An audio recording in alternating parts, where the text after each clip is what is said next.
Good evening and welcome to Doctors on Call.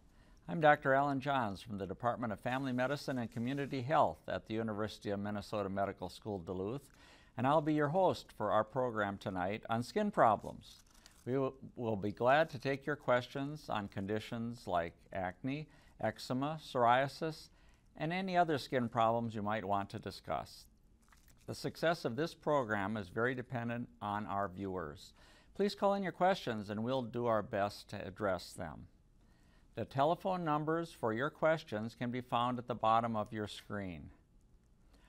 Our panelists this evening include Dr. Susan Ash, a dermatologist with Essentia Health, Dr. Heather Buchholz, a dermatologist with St. Luke's Dermatology Associates, and Dr. Chris Thiessen, a family physician with the Gateway Family Health Clinic in Moose Lake, Minnesota.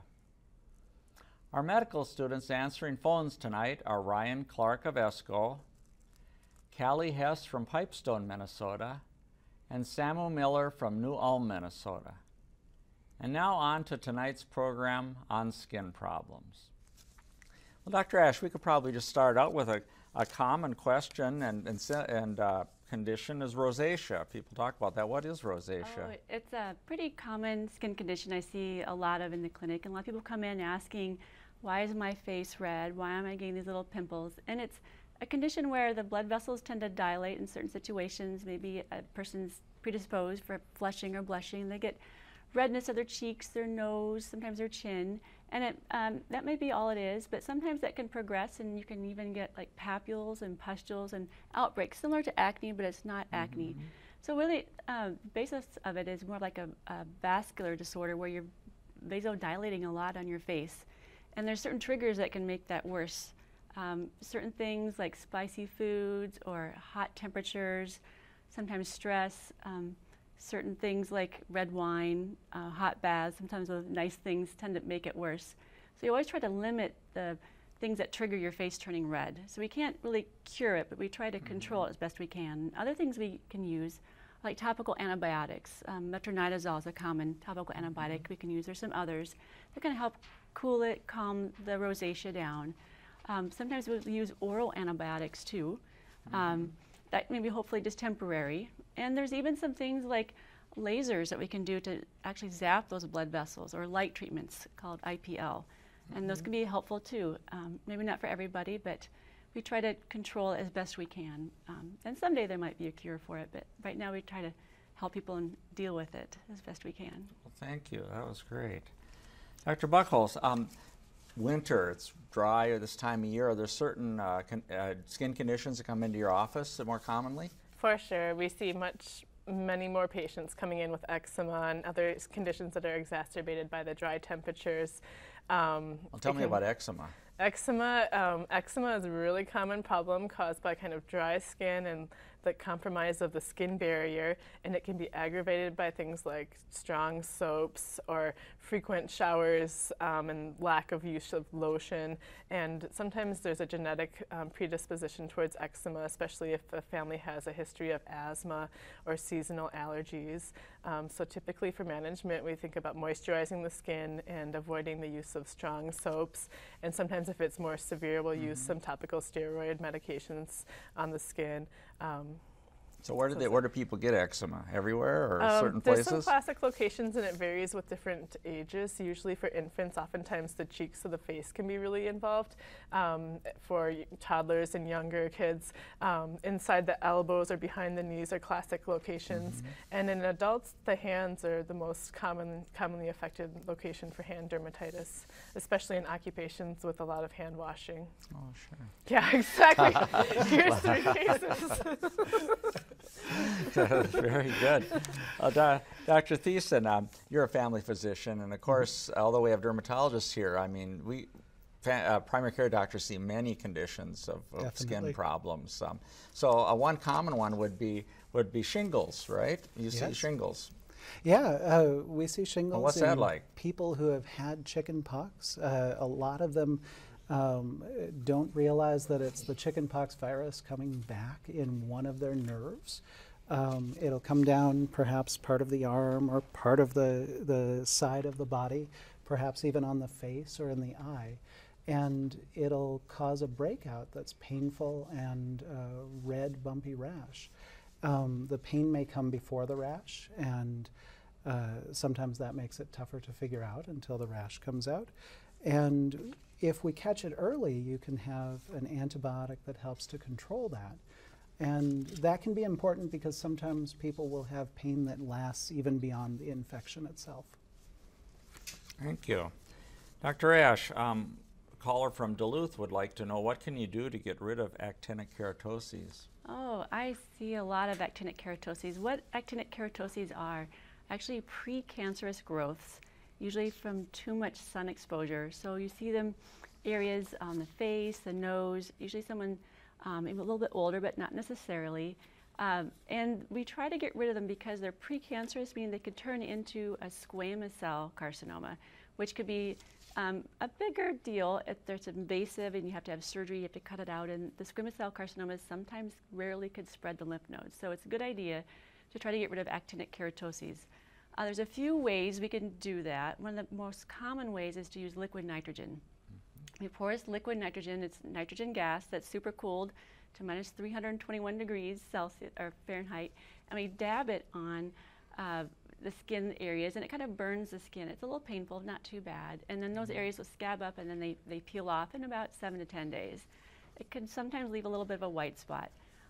Probably my favorite way, though, to get rid of them is to use a topical chemotherapy cream called 5-fluorouracil. And this works really good. You put it on the areas of the actinic keratoses, and you put it on twice a day for about 2.5 weeks. And anything that's abnormal, atypical cells, cancerous cells, will start to slowly scab up. It's a longer process, but at the end of 2.5 weeks, you're scabbed, but then they all fall off, and then people come back. And I saw a gentleman today. He did a great job. He did his 2.5 weeks, and his skin was smooth. It was just beautiful, and I was really proud of him for doing that. So that's probably one of my favorite ways. And a third way is something called photodynamic therapy that we do in the clinic. And that's where people come in, it's a treatment that's done in the clinic, and the chemical is put on the face in the areas of the precancerous lesions. They sit for an hour, and then they're put under a blue light, and that activates that chemical and kind of kills those cancer cells. It takes about 15 minutes. It's a little painful. You have to stay out of the light for the next day, and then slowly those scab up also. So those are 3 main ways, but it's always a good idea to get rid of the precancerous spots. Thank you. Dr. Buchholz, a caller from Duluth would like to know about MRSA, MRSA.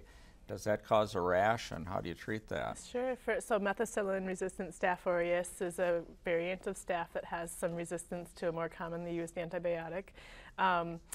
It's certainly, I think, probably seen just as often in primary care as it would be in the dermatology clinic, and oftentimes it can present as a boil in the skin, a painful kind of pustule that can pop up, and sometimes it can be quite deeply seated, and you do need to open those up or have them opened up by your doctor in clinic to kind of drain out the infection, because antibiotics don't necessarily penetrate very well into those sites of infection.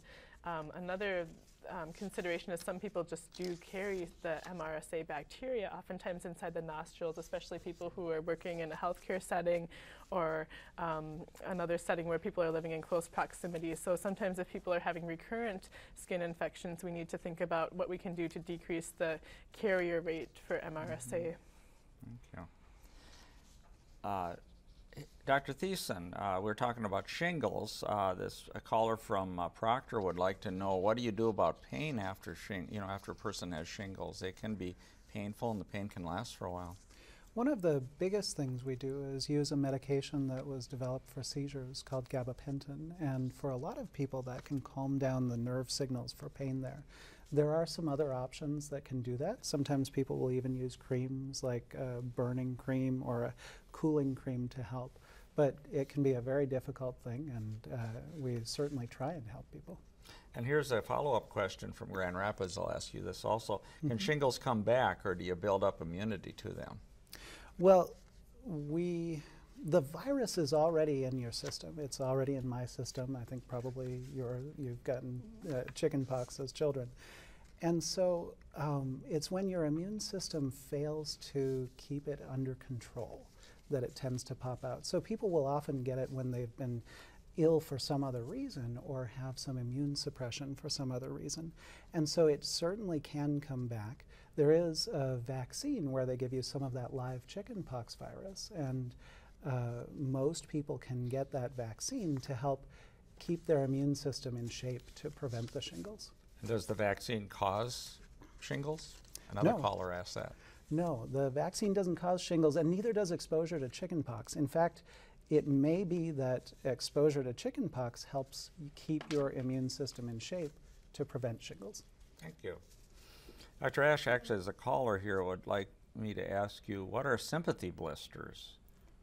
And how are they treated? Sympathy blisters. I'm not Does that sure. ring a bell? Doesn't ring a bell with Not me. really. Nothing. Yeah, I think I'm reading it right.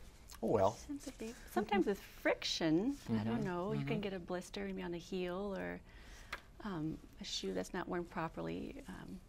Diabetics can sometimes get blisters.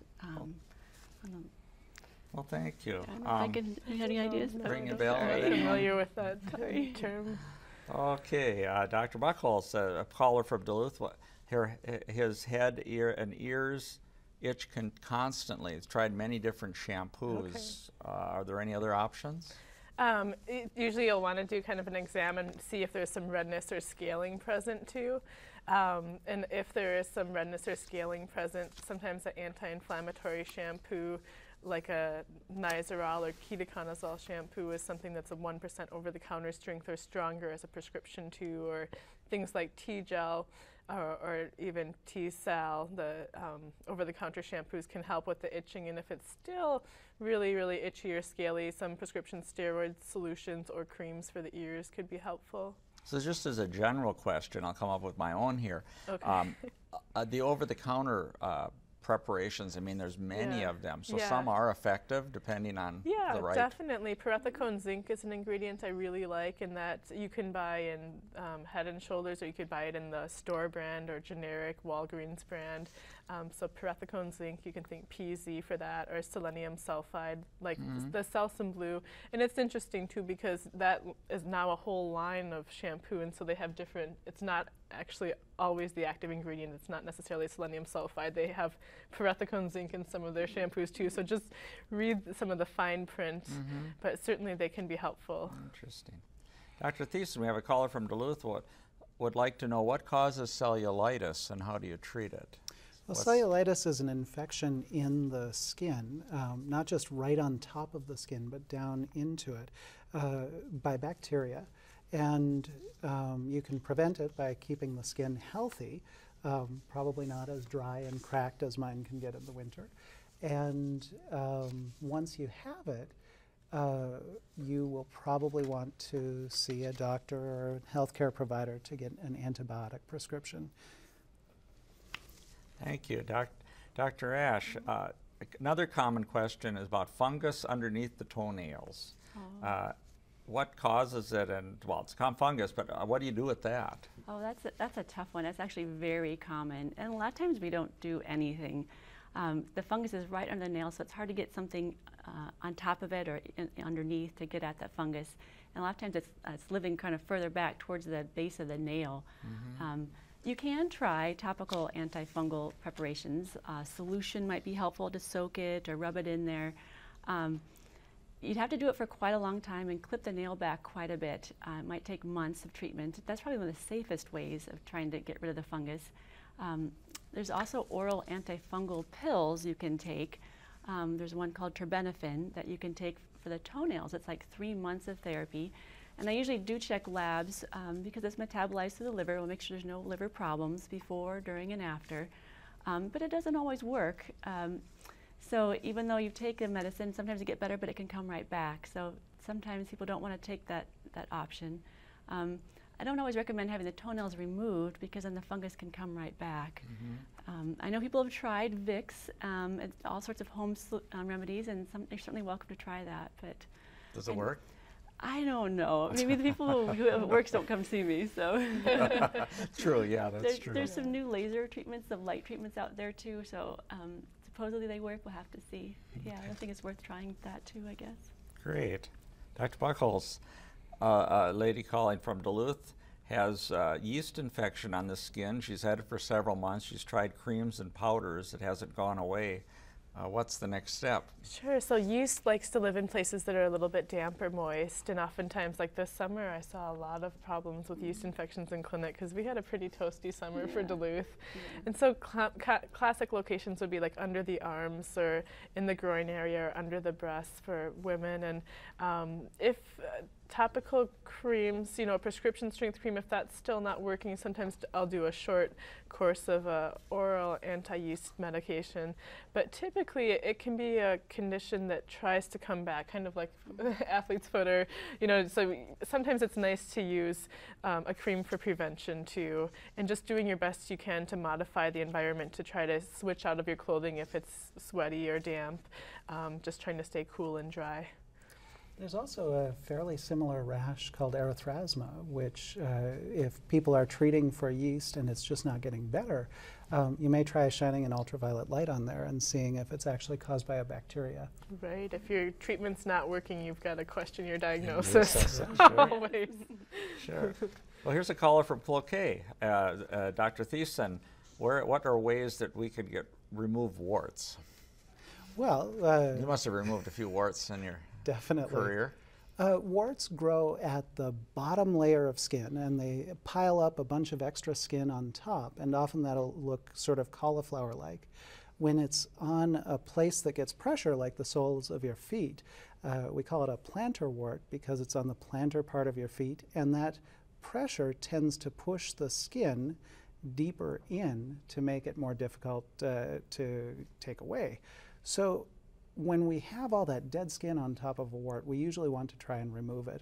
And people can use salicylic acid over the counter as both a way to remove some of that skin and also to irritate that and perhaps help your body become immune to the virus. We also may take a razor blade and trim that skin, and then we'll often use freezing. There are some other antibiotic creams. I bet there's a laser treatment for warts too. There's other ways of taking care of it, but the main thing that you want to do is to help your body become immune to it. And some things that you can do besides what we've talked about are quitting smoking and also eating vegetables from the broccoli and cauliflower family, which can help get your immune system up to fighting that. Do you get them from playing with frogs? No. That's what my mother told me. I mean, Mom was wrong. No, you get them from playing with other kids. Oh, okay. The frogs are safe. Okay, Dr. Ash, a caller from Duluth, 19 years old. She has a rash on the corners of her mouth that tends to go down towards her chin, white, flaky, and itchy. Any ideas of that? That's probably perioral dermatitis. A lot of women get this, especially young women, but even older. It's a fairly common condition where you get little kind of pimple, not quite like acne, a little rash with some flake, and it often itches. And it's called perioral dermatitis since it's usually around the mouth, but it oftentimes can be under the nose or even around the corners of the eyes. I've seen that. Don't know if anyone really knows exactly what causes it. I think sometimes maybe a bacteria gets in the skin. A lot of times topical antibiotics will help, or oral antibiotics. I'll usually recommend a topical antibiotic called metronidazole and maybe an oral antibiotic, tetracycline or now doxycycline. Usually will clear that up. It might take a couple of weeks though. One thing you don't want to do with perioral dermatitis is put a topical steroid on it.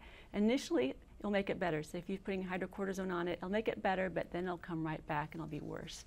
And you get into a vicious cycle. So that's what you don't want to do with perioral dermatitis. The other thing I found is it's helpful is to avoid heavy occlusive moisturizers and creams, maybe makeups. I think that tends to aggravate that condition. So I tell people try not to put a lot of moisturizers in that area. Usually the antibiotics will take care of it. It could always come back though, but it's not a big deal to take care of though. Thank you. We have a caller from Nashwauk, Dr. Buchholz, that just wants to know about lichen sclerosis. Oh, wow. We were talking about that before the show. Lichen sclerosis is a skin condition where the the dermis, so it's the epidermis on top and the dermis down deeper, becomes a little bit sclerotic or scar-like, and oftentimes the skin will have kind of a tissue paper, crinkly appearance on the surface. It can sometimes appear slightly pink or purple in the beginning and then become more white as time goes on. And the locations, it can really show up anywhere in the body, but a classic location is in the genital area or sometimes in the armpits and under the breast area, but it can happen on any part of the body. And how we treat it is with a topical steroid typically, because we're trying to stop the inflammation before it progresses to that scar type condition. So that's lichen sclerosis, and it's oftentimes something that we'll end up biopsying to confirm the diagnosis, because there's a couple other entities that can look quite similar to it. Thank you. Caller from Duluth, Dr. Thiessen, about skin tags. What do you do with skin tags? Is there any way to get rid of them and keep them from coming back? No, some people just seem to get them. We can help take them off. Some people will tie a string around them and do that at home. We can freeze them. I don't know if the over-the-counter wart freezing things work for skin tags, but it might be worth a try. We can cut them off and put little Band-Aids on.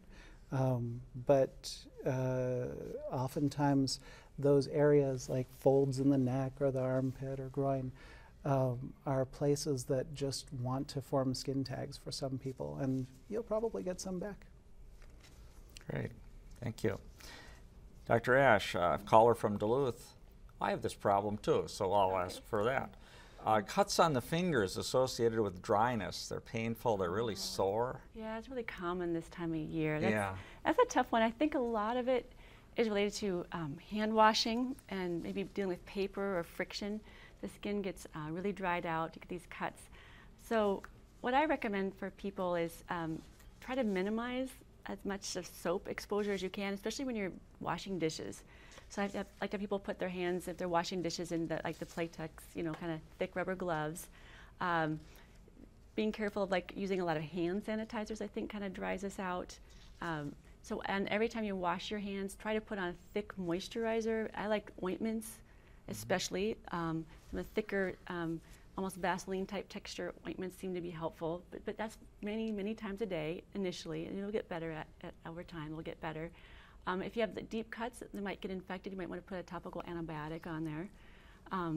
If you can, wear gloves as much as you can when you're doing any kind of cleaning, especially those household cleansers are really hard on your hands. So try to minimize any irritants, anything that's drying on your hands, and then really moisturize. If it's really painful, very pruritic, or very itchy, sometimes we'll give a topical steroid, but usually try to manage it on how people take care of their hands in the first place. Thank you. Dr. Buchholz, a caller from Duluth wants to know about triamcinolone cream. Can that cause blistering of the skin?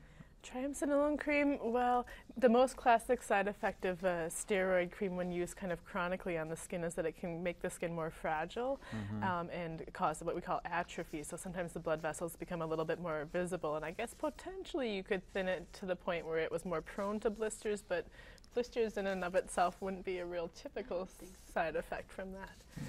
Okay, thank you. We just have a couple of minutes left. Dr. Thiessen, caller wants to know about an itchy rash between her legs that burns all day. I don't know her exactly, but does that sound?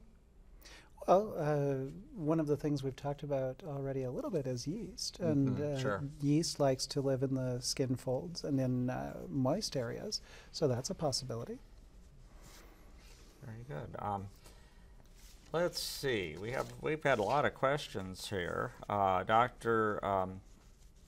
Ash, dermatitis herpetiformis, someone calls with. Yeah, I don't see that very often. It's actually like a blistering, an autoimmune blistering disease that people get when they're actually allergic to gluten. It can cause little blisters, very, very itchy. A lot of people just come in with scabs. So we biopsy that, do a couple different kinds of biopsies to get the diagnosis. There's a blood test that we can do to help confirm that too. And then we put them on a gluten-free diet. And that sometimes is a really strict gluten-free diet will take care of it. If not, there's some medications, oral medications we can give to help control that too. But diet is probably key for that disease. Are the itchy blisters like that, do they come in any particular locations, or? It can be anywhere. Typically, I often see them on the on the knees, Okay. the elbows, sometimes the buttocks, the back of the neck is where I've seen it. One woman had it on her Okay. chin. So yeah, but elbows and knees are probably the most classic locations. Good. Thanks. Well, thank you for all your questions. We have a lot of really good ones tonight. And of course, I'd like to thank our panelists, Dr. Susan Ash, Dr. Heather Buchholz, and Dr. Chris Thiessen, and our medical students, Ryan Clark, Callie Hess, and Samu Miller. Next week, please join Dr. Ruth Westra for a program on women's health, when our panelists will be Dr. Jolene Finken, Dr. Emily Onello, and Dr. Melissa Stank. Thank you for watching, and good night.